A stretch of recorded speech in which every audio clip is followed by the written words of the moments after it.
I already left. You just didn't notice. The sink was leaking again at midnight, same as it had been for 3 weeks. Water dripped into the bucket with a rhythm that matched my heartbeat. Slow, steady, and getting on my last nerve. I crouched under the kitchen cabinet, flashlight between my teeth, wrench in hand, trying to coax life back into pipes that had given up hope around the same time my marriage did. "You know what your problem is, Mick?" I muttered to myself, tightening a fitting that had no business being loose. "You fix things that don't want to be fixed." The front door slammed upstairs. Heels clicked across hardwood, designer heels, the kind that cost more than I made in a week doing AT support for the city. Leah was home from another late meeting at Morrison & Associates, where she'd climbed from junior accountant to senior project manager in 5 years through what she called strategic networking, and what I was starting to call something else entirely. "Mick, you down there playing with your tools again?" Her voice carried that edge it had developed lately, sharp enough to cut glass and twice as cold. "Just fixing the sink," I called back, not moving from my spot. "You know that thing we used to wash dishes, clean stuff, basic human maintenance?" Her laugh had no warmth in it. "Right, because that's what you do. Fix things." I crawled out from under the cabinet, wiping my hands on an old rag. Leah stood in the kitchen doorway, still wearing her power suit, navy blue, tailored to show off the figure that had caught my eye 7 years ago at Murphy's bar. Her blonde hair was pulled back in that severe bun she wore to work, but a few strands had escaped, softening her face just enough to remind me why I'd fallen for her in the first place. "Rough day at the office?" I asked, though I already knew the answer. Every day was rough at Morrison & Associates, according to Leah. Every client was impossible, every deadline unreasonable, every coworker incompetent. "You wouldn't understand," she said, opening the refrigerator and pulling out a bottle of wine. "You sit in that little basement office all day, resetting passwords and unjamming printers. You don't deal with real pressure." I set down my wrench carefully, counting to 10 in my head. We'd had this conversation before. Real pressure, right? Like making sure the city's entire computer network doesn't crash and leave 50,000 people without basic services, that kind of fake pressure. "Don't be dramatic." She poured herself a generous glass of Pinot Grigio, not offering me any.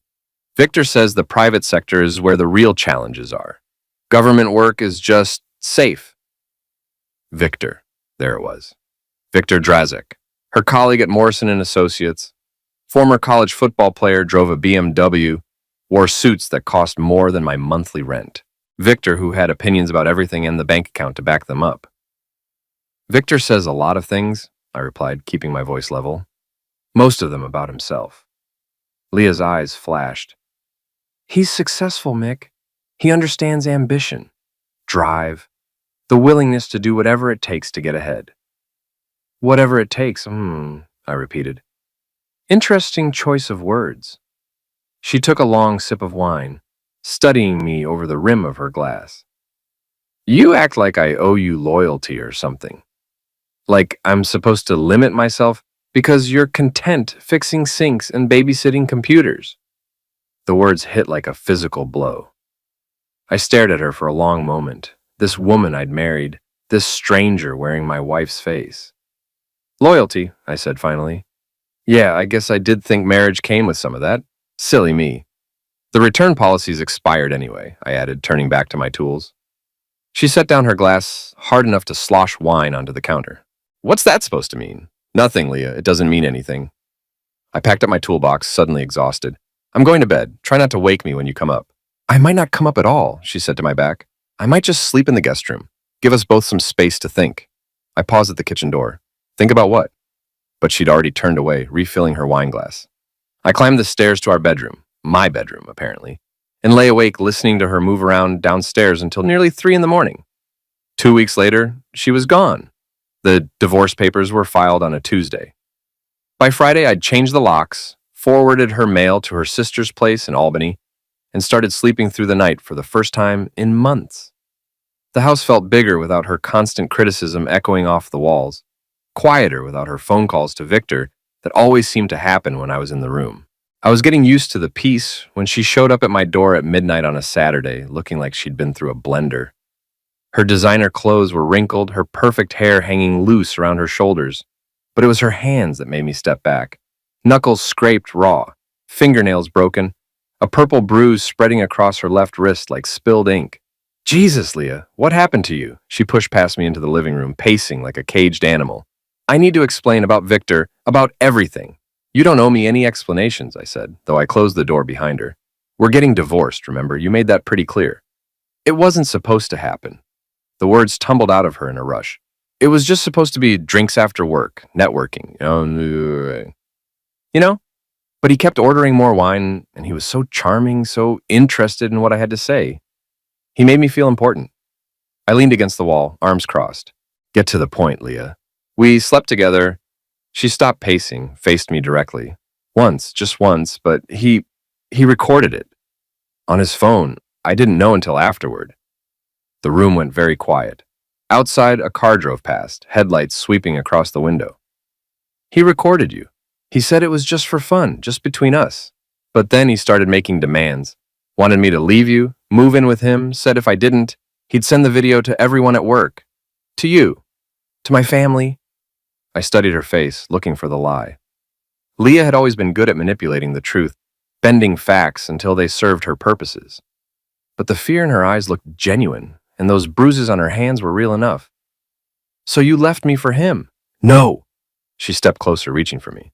I left you to protect myself. I thought if I just went along with it for a while, I could figure out how to get the video back, how to make it stop. And did you? Figure it out? Her laugh was bitter. He's not the man I thought he was, Mick. He's cruel, controlling. When I tried to end things tonight, She held up her bruised wrist. He didn't take it well. I wanted to feel sorry for her. Part of me did. But the larger part, the part that had spent 2 weeks rebuilding my life without her constant drama, felt something colder. What do you want from me, Leah? I want us to leave tonight. Pack whatever we can fit in the car and just go. Start over somewhere. He can't find us. Us, I shook my head. There is no us anymore. You made sure of that. Mick, please. No. I walked to the front door, opened it. You want to run from Victor? Fine, run. But you're running alone. She stared at me for a long moment, tears starting to track down her cheeks. I love you. I know I screwed up, but I love you. Only you. That's what they all say, I replied. Right before you changed the locks. I bought her a one-way ticket to Albany the next morning, drove her to the bus station, and watched her disappear into her new life. Then I went home, finished fixing the kitchen sink, and tried to convince myself that the hardest part was over. I was wrong. The first sign of trouble came 3 days later when I found my car keyed in the parking lot at work. Someone had dragged a sharp object along the driver's side door, spelling out a single word. Coward. Classy. I muttered, running my finger along the scratched paint. The city building's security cameras covered most of the lot, but this spot sat right in a blind zone. Whoever did it knew exactly where to park. I reported it to building security anyway.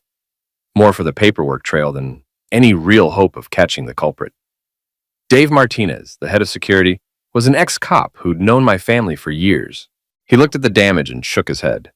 You got any idea who might want to mess with you, Mick? Ex-wife's boyfriend, I said. Guy named Victor Drozik. Works at Morrison and Associates downtown. Dave wrote down the name. I'll keep an eye out. You want my advice? Get yourself a dash cam. Maybe park closer to the building for a while. That night I stopped by the Rusty Anchor, a dive bar 6 blocks from my house where the beer was cheap and the conversation cheaper. The bartender, Jules Morrison, was a 60-something ex-biker who'd run the place since before I was born. She had gray hair down to her waist, arms covered in faded tattoos, and ears that picked up every piece of gossip in a 10-mile radius. You look like someone pissed in your cornflakes, she said, sliding a beer across the scarred wooden bar. I told her about the car, about Leah, about Victor. Jules listened without interruption, polishing glasses with a rag that had seen better decades. Victor Drozik, she said when I finished. Big guy? Thinks his crap don't stink? You know him? He's been in here a few times, usually with some young thing from his office, buying expensive drinks and talking loud enough for everyone to hear how much money he makes. She set down the glass she'd been cleaning. Last week, he was asking questions about you. My beer suddenly tasted flat. What kind of questions? Where you live, where you work, what kind of car you drive. Told people he was an old friend trying to reconnect. Jules leaned closer, lowering her voice. But friends don't usually ask about security systems and daily routines, you know what I mean? I knew exactly what she meant. The next morning, I found a note tucked under my windshield wiper. Block letters on plain white paper. You should have left when you had the chance. That evening, I called my brother Greg. Greg Callahan was 3 years older than me and twice as mean when he needed to be. He'd done 2 tours in the Middle East with the Marines before coming home to work construction. He lived in a converted garage behind his buddy's house, drove a motorcycle that was older than both of us, and had never met a problem he couldn't solve with either alcohol or violence. Someone's playing games with you, he said after I'd filled him in. Question is, what are you going to do about it? I was hoping you might have some ideas. Greg's laugh was like gravel in a cement mixer. Oh, I got ideas. Question is, how legal do you want to keep this? Legal, I said quickly. Completely legal. Well, that's no fun. But, okay, first thing we do is figure out what this Victor a-hole is really up to. You said he works downtown? Morrison and Associates. Financial consulting. Perfect. I know a guy who does security for that building. Let me make some calls, see what we can find out about Mr. Drazik's daily habits. While Greg worked his contacts, I did some investigating of my own. Victor's social media profiles painted a picture of a man who loved showing off. Expensive restaurants, weekend trips to the Hamptons, photos of himself at charity galas, rubbing shoulders with local politicians. But it was his LinkedIn profile that gave me the most useful information. Victor had joined Morrison and Associates 18 months ago, after leaving his previous job at a firm in Boston, under what the corporate euphemism called mutual agreement. A little more digging revealed that the Boston firm had been investigated for misconduct allegations around the same time Victor departed. No charges were filed, but the timing was interesting. I was printing out everything I could find when my computer chimed with a new email. The sender's address was a string of random numbers and letters, but the subject line made my blood run cold. Enjoying the show? The email contained a single attachment, a photo of me sitting at my desk, taken through my office window. In the background, clearly visible, was the research I'd been doing on Victor. Someone had been watching me. Someone knew exactly what I was up to. I forwarded the email to Dave Martinez and called Greg. We need to meet, I said, tonight, and bring your friend from building security. Sounds like things are escalating, Greg replied. You sure you want to keep this legal? I looked at the photo again, at my own face staring back at me from my computer screen. Victor wasn't just playing games anymore. He was sending a message. I can get to you any time I want. I'm sure, I said, but legal doesn't mean we have to play nice. Greg's friend turned out to be a wiry ex-cop named Tommy Chen, who worked nights at the Morrison and Associates building. We met at a 24-hour diner on the outskirts of town, the kind of place where the coffee was strong enough to wake the dead, and nobody asked questions about why 3 guys were having a strategy session at 2 in the morning. Your boy Victor's got a routine, Tommy said, spreading photos across the table between coffee cups and half-eaten pie. Arrives at work around 9, leaves around 6 most days. But Tuesdays and Thursdays, he stays late, really late. Working hard? I asked. Tommy snorted. If you'd call banging his secretary in his office working hard, girl's name is Amanda something. Young, pretty, looks scared most of the time. Greg leaned forward, studying the photos. Scared how? Like she doesn't want to be there but doesn't know how to say no. I've seen that look before. Tommy's expression darkened. Reminds me of some domestic violence calls I used to work. The pieces were starting to fit together. Victor wasn't just a garden variety a-hole. He was a predator. Leah had been right about that much, at least. What about security? I asked. Cameras, guards, that sort of thing? Building's got decent coverage, but Victor parks in the executive garage. Private elevator, limited camera angles. If someone wanted to have a conversation with him after hours, that'd be the place to do it. Greg grinned, the expression making him look like a shark that had just smelled weakness. What kind of conversation are we talking about? The legal kind, I said firmly. I want to rattle him, not end up in prison. We spent another hour planning, working out details, timing, contingencies. By the time we left the diner, I had a plan that would either solve my Victor problem or make it infinitely worse. Thursday evening, I put the plan into motion. Victor's BMW was parked in its usual spot on the 3rd level of the executive garage, gleaming black paint reflecting the harsh fluorescent lights. I'd been waiting in the stairwell for an hour, dressed in dark clothes, a baseball cap pulled low over my face. At 9:30, the elevator chimed. Victor emerged alone, whistling some tune I didn't recognize, car keys jingling in his hand. He looked pleased with himself, like a man who'd just gotten away with something. I waited until he was halfway to his car before stepping out of the shadows. Victor! He spun around, startled. In the harsh garage lighting, I could see he'd aged since the last time I'd gotten a good look at him. His hair was thinning, his face softer around the edges.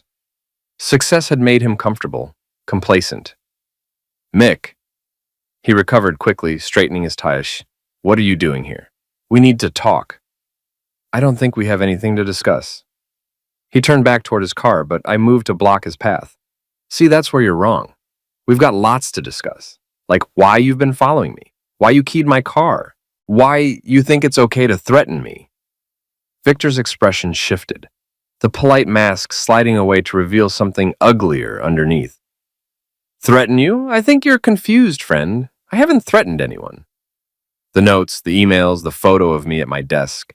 I don't know what you're talking about. But his eyes said otherwise. Maybe you should talk to someone about these paranoid delusions. I stepped closer, close enough to smell his expensive cologne. Here's what's going to happen, Victor. You're going to stop playing games with me. You're going to leave me alone, leave Leah alone, and find yourself a new hobby. He laughed, a sound like breaking glass. Or what? You'll call the police? Tell them what exactly? That you think I sent you some emails? Or I'll make your life very uncomfortable. You? Victor looked me up and down, taking in my jeans, my work boots, my calloused hands. You're going to make my life uncomfortable? That's rich. Do you have any idea who I am? What I'm worth? I know exactly who you are, I said quietly. You're a bully who likes to hurt women. You're a coward who hides behind money and threats. And you're about to learn that some people don't scare as easy as you think. Victor's face flushed red. You have no idea what you're dealing with, you blue-collar piece of crap. I could buy and sell you 10 times over. Maybe, but money can't buy you class, and it sure as heck can't buy you courage. He took a swing at me then, a clumsy right hook telegraphed from 3 counties away. I sidestepped easily, letting his momentum carry him past me. He stumbled, caught himself against his car. That the best you got? I asked. No wonder you have to trick women to get them into bed. Victor snarled and came at me again. This time I didn't dodge. I caught his wrist, twisted just hard enough to make him gasp, and shoved him back against the BMW. Listen carefully, I said, my face inches from his. This is the only warning you get. Stay away from me. Stay away from my house, my job, my life. Because if you don't, I'm going to introduce you to some friends of mine who don't share my commitment to staying on the right side of the law. I released him and stepped back. Victor rubbed his wrist, his face a mixture of rage and fear. This isn't over, he said. Yeah, I replied, walking toward the stairwell. It is. But as I heard his car start behind me, I knew I was wrong. This was just the beginning. Victor's retaliation was swift and vicious. By Monday morning, I had 3 missed calls from my supervisor asking why I hadn't shown up for work. When I explained that I'd never been scheduled for weekend duty, he seemed confused. I got an email from someone at the mayor's office saying you'd volunteered for emergency server maintenance, he said. Spent all weekend trying to reach you. The email, when he forwarded it to me, looked official enough. It had the right headers, the right formatting, even the right signature block. But I knew the mayor's IT liaison, and she was currently on vacation in Florida. Someone's spoofing our system, I told my supervisor. This is fake. You sure about that, Mick? Because if you're trying to dodge weekend work, I'm sure, check the server logs if you want. I'll bet you won't find any record of emergency maintenance being requested. He did check, and of course found nothing. But the damage was done. My reliability was now in question, my reputation tarnished by the suggestion that I'd lie to avoid work. That was just the opening salvo.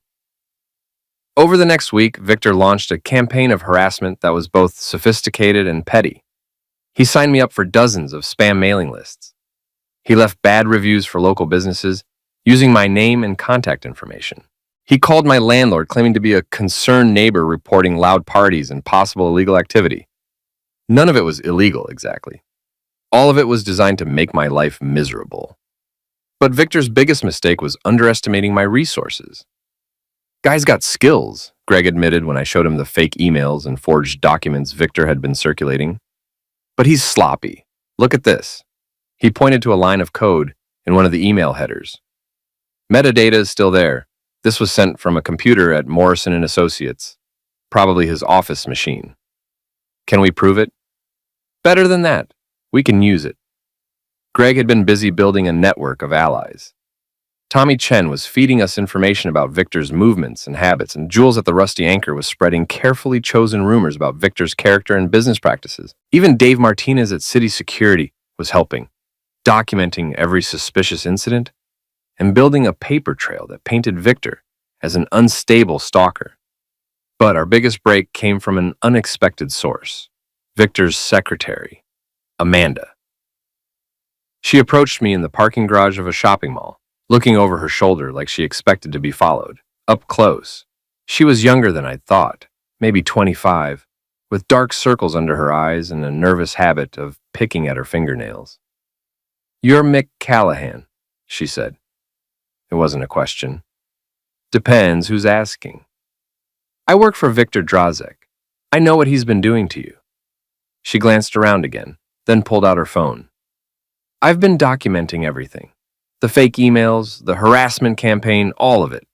He makes me help him sometimes, but I've been keeping copies." "Why are you telling me this?" Her laugh was bitter.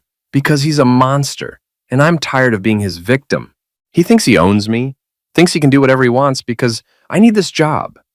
She showed me her phone screen filled with screenshots and recorded conversations. "But I'm not the only one he's hurt, and I'm done being scared." Amanda's evidence was a goldmine. Not only did it prove Victor was behind the harassment campaign, it also revealed the scope of his predatory behavior. There were recordings of him pressuring female employees for inappropriate favors, threatening their jobs if they refused.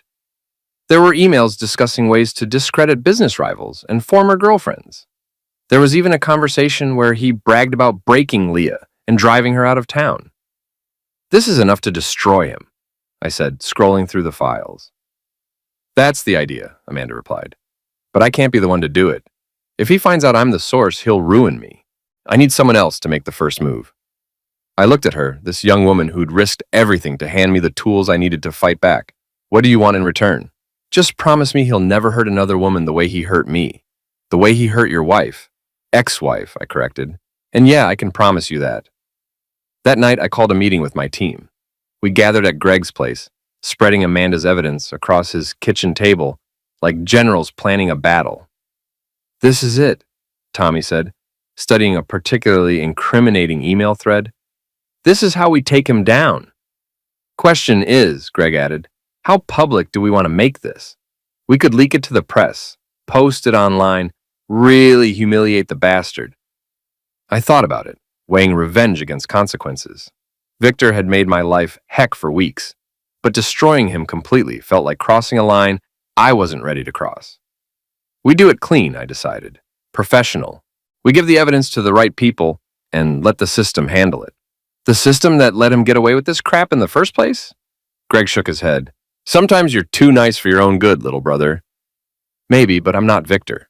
I'm not going to become him just to beat him." We spent the rest of the night planning our approach.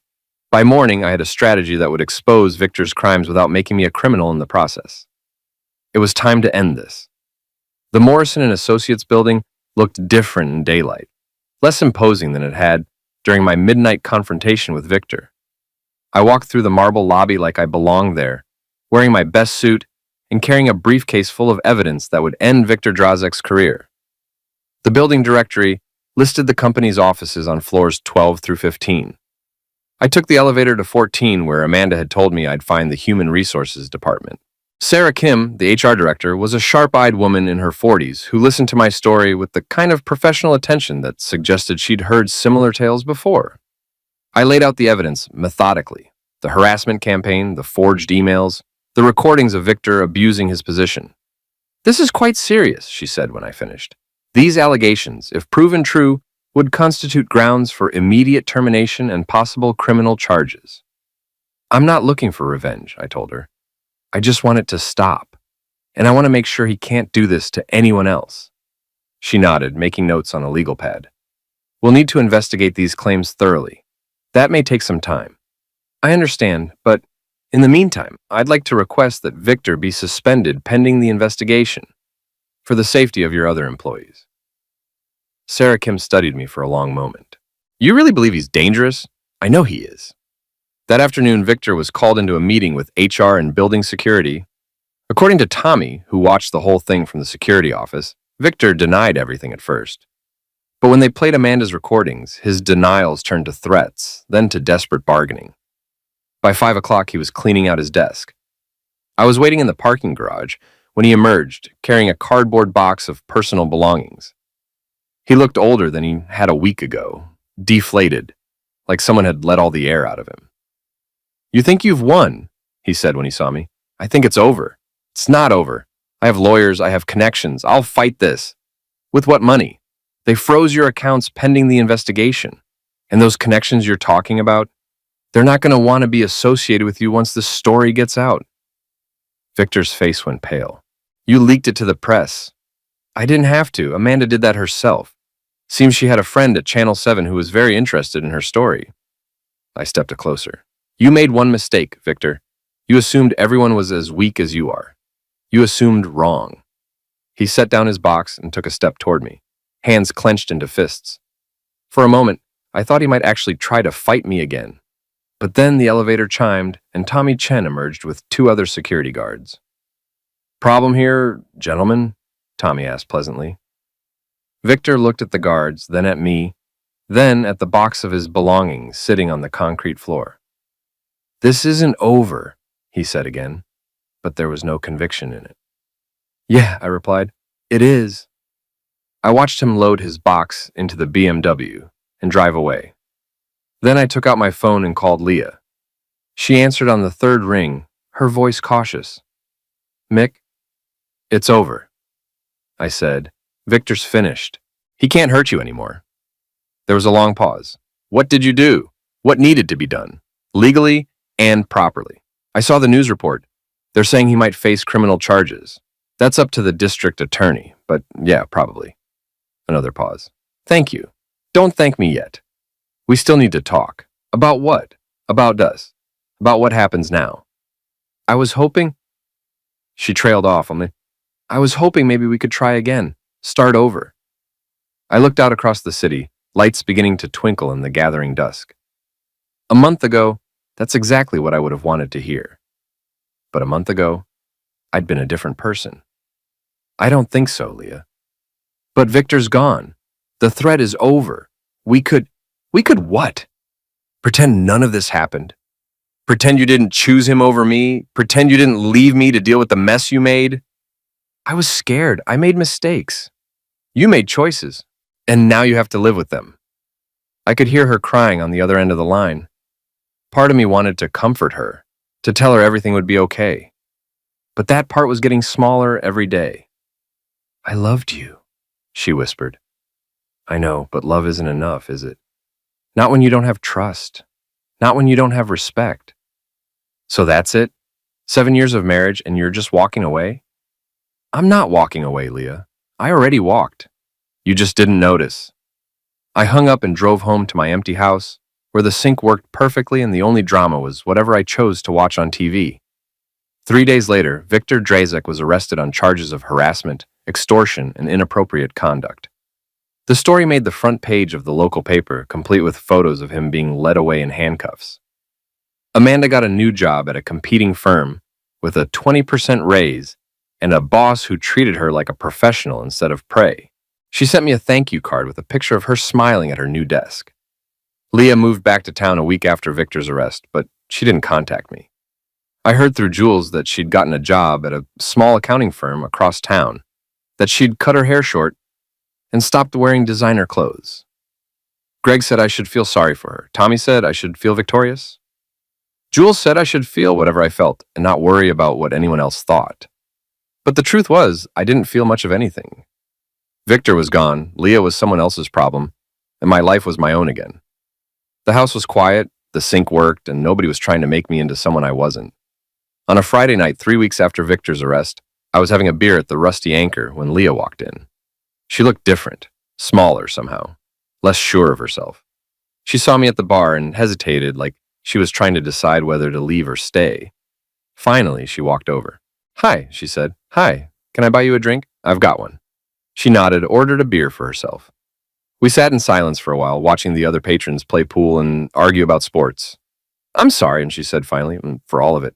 For Victor, for leaving, for the way I treated you." "Okay. Is that it? Just okay?" I turned to look at her, really look at her. The woman I'd married was still there under the fear and regret and hard-earned wisdom. But she was a stranger too, someone I'd never really known. "What do you want me to say, Leah? That I forgive you? That we can be friends? That everything's fine now? I want you to say something, anything. Even if you hate me, at least that's something." I finished my beer, left money on the bar. "I don't hate you, but I don't love you either. Not anymore. You ended that when you chose him over me. I never chose him over you. I was trying to protect bees. The word came out harder than I'd intended. You chose him the moment you decided his approval was worth more than my respect. You chose him when you decided his money was more important than my loyalty. You chose him, and now you have to live with that choice." I stood up to leave, but she grabbed my arm. "Please, Mick, don't leave it like this." I looked down at her hand on my arm, then at her face. "You know what your problem is, Leah? You think redemption is something you can buy, something you can earn, with enough apologies and good intentions. But redemption's for suckers. Some things can't be fixed, no matter how sorry you are." I pulled free of her grip and walked toward the door. "So what now?" she called after me. "You just walk away? Start over like none of this mattered?" I paused at the door, looked back at her one last time. "Now I live my life, and you live yours. And we both try to do better next time." Outside, the night air was cool and clean. I walked home through streets that felt like mine again, past houses where people were living their own complicated lives, making their own complicated choices. My house was dark and quiet when I got there, but it didn't feel empty anymore. It felt like home. I fixed myself a sandwich, watched the late news, and went to bed in my own room in my own house with my own clear conscience. Victor Drazik was sentenced to 18 months in prison and ordered to pay restitution to his victims. Leah moved to another state 6 months later. I heard she got married again to an accountant who treated her well. I stayed in the house, kept my job, and learned to be happy with my own company. Sometimes that's enough. Sometimes that's everything. They say revenge is a dish best served cold. Me? I like mine flaming, and that night I'd lit the match and watched it all burn down.